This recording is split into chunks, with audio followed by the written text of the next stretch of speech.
айтат да. Бул жагдай дагы мындай дополнительный силерге материал да. Дагы кандай кылып интересныйраак өтсөк болот деген сыяктуучу. Экинчи суроо мисалы үчүн дискуссия кылганга кимдердин программирование боюнча тажрыйбасы бар, мына answers will vary дейт.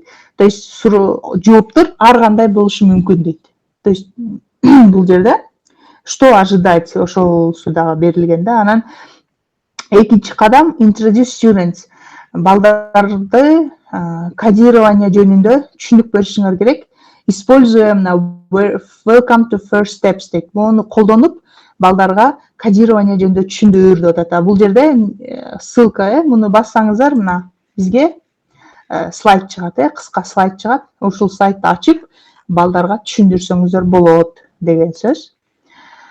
Анан vocabulary.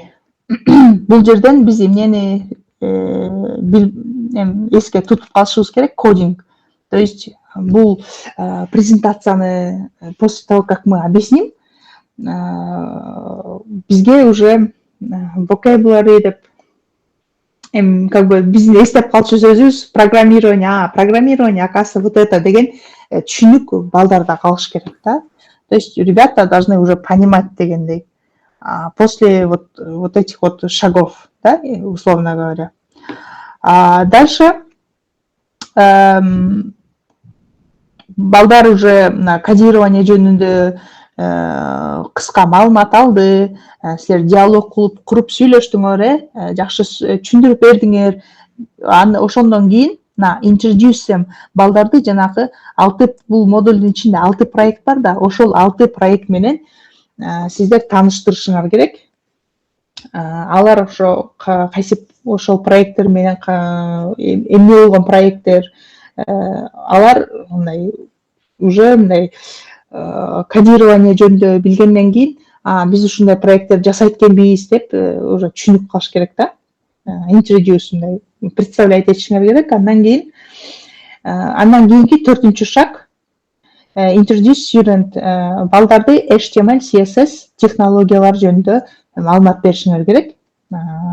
Ал маалыматты бериш үчүн могул introduction деген файлды колдонсоңуздар болот деп ссылка берип атат. Бул ссылкада HTML, CSS жөнүндө бул эмне болгон технология жана башка көп презентация түрүндө маалымат бар.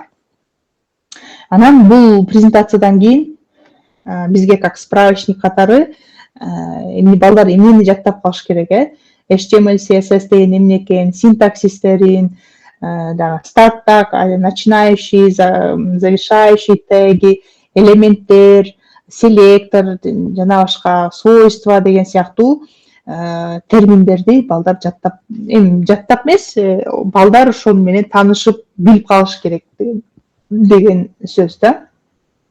Бул мына биринчи саат, 1 сааттын ичинде сиздер мына могу 4 кадамды аткарып балдарга 1 саат ичинде ушул 4 шаг менен жеткириш керек да. Ушул бул жерде берилип аткан идеяны. Анан экинчи саатта бул да условно сааттарга бөлүнгөн, бирок сиздер өзүңүздөр биздин мектептеги сааттарга туралайсыздар да.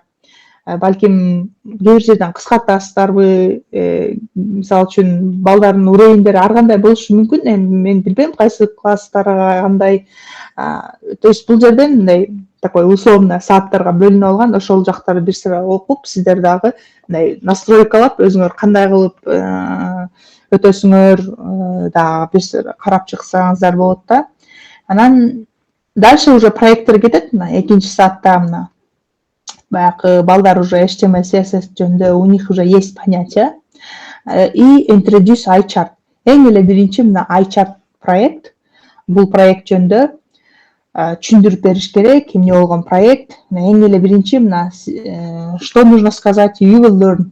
То есть балдарга айтыш керек. Сиздер азыр HTML, CSS-ти колдонуп, жанагы iChart жазап чыгасыңар. То есть мындай айтпадык белек биз жана я не помню перевод уже.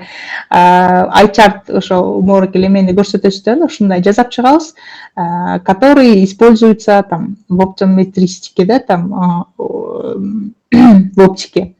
И бул жерден мына силер эмнени үйрөнөсүңөр, мына 6 жаңы HTML элементти үйрөнөсүңөр жана CSS технологиясындагы стилизацияны үйрөнөсүңөр деп эң эле биринчи максатын коюп айтып, анан бул жерде таблицада көрсөтүлгөн бунун difficulty, то есть бул проекти мындай трудность, жеңилдик боюнча, оорчулук боюнча биринчи, то есть жеңил эле 1 сааттын ичинде бул проектти иштеп жазса болот. Кайсы технология колдонулат? HTML, CSS. И бул жерден тема веб дизайн деген сыяктуу анан ICTA, CSJ бул ошо стандарт боюнча кайсыл пункттарына туура келет. Да, и дальше так, менин экранымда көрүнүп эле атат, сиздер кайра эме кылып көргүлө. Перезагрузка кылып. Так, extensions и integrations бул жерде бул проектти иштеп чыккандан кийин окуучулар обязательно жанагы sandbox барго, песочницага алып барып, мындай өзлөрү мындай креативный кылып, өзлөрүнүн идеясы болсо ошолорду кошуп, мындай проектти өзгөртүш керек. Обязательно бул мындай обязательный условие болуп саналат. Анткени проектти бул, как бы сказать, по инструкциям жасап кете берет, но когда он в песочнице уже выполняет, там уже он самостоятельно уже свои какие-то творческие, может быть, замыслы, да, у него есть, и проекты андан да жакшы чыгышы мүмкүн, да, ошон үчүн обязательно, как только он закончит проект, песочницаны надо показать, чтобы он уже свои какие-то изменения внес.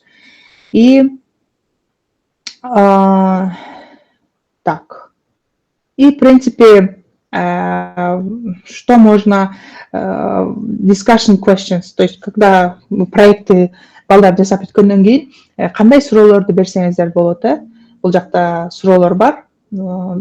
Эми оценивание кылгангачы балким сиздер суроо берип, диалог, постоянно балдар менен диалог, общение жүргүзөсүз да. Ошондо кандай суроолорду берсеңиздер болот, ошолор да бул жакта берилген.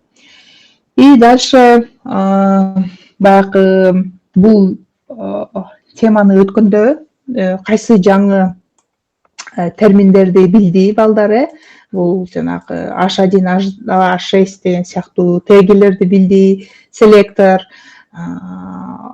vocabulary, эми өзлөрүнө балким жазып алгандар, ошондой сыяктуу сөздөрдү кайра сурасаңыздар болот. Мисалы үчүн кантип размерди чоңойтса болот текстин, HTML-ди колдонуп, каяка барып жазышым керек деп, мындай сиздер берген билимди, теорияны балким кайра балдардан сурап, постоянно сурап туруш керек деген посыл да бул жерде. Анан сабактын аягында мына today you will learn, то есть HTML, CSS-ти өттүк, биз ушундай жасадык деген сыяктуу эме менен бүтөт. Анан бул жерде мындай 4-чү, 3-чү, 5-чи деп мындай кете берет да, hour дегенчи, 6-чы саат, 7-чи саат депчи. То есть ар бир проектке бир-бирден саат, оорураак проект болсо 2 саат деп, кээ бир проектке мына 3 саат деп условно берилип кете берген да. Сиздер уже өзүңүздөр карап, настройка кылып, кайсыл убакыт, канча убакытка кандай кылып бересиздер, уже бул жактан да карап чыгасыздар. В целом, думаю, здесь уже все понятно. Мен башында мына биринчи проект жөнүндө полный описаниясын көрсөттүм. Калган модульдагы калган, мисалы үчүн жана Code is your voice деген экинчи модулдун структурасы деле так эле ушундай. Просто ал жакта проекттер ар кандай, бирок структурасы точно эле ушундай да. Бир сыра окуп, эсте керек болсо которуп, көрүп чыксаңыздар, аябай бар тең по полочкам жазылган, берилген. Бир сыра окуп чыксаңыздар, сабак өтүп атканда дагы мындай сиздерге лишний болбойт да, кем болбойт. Ушул план менен мындай ориентир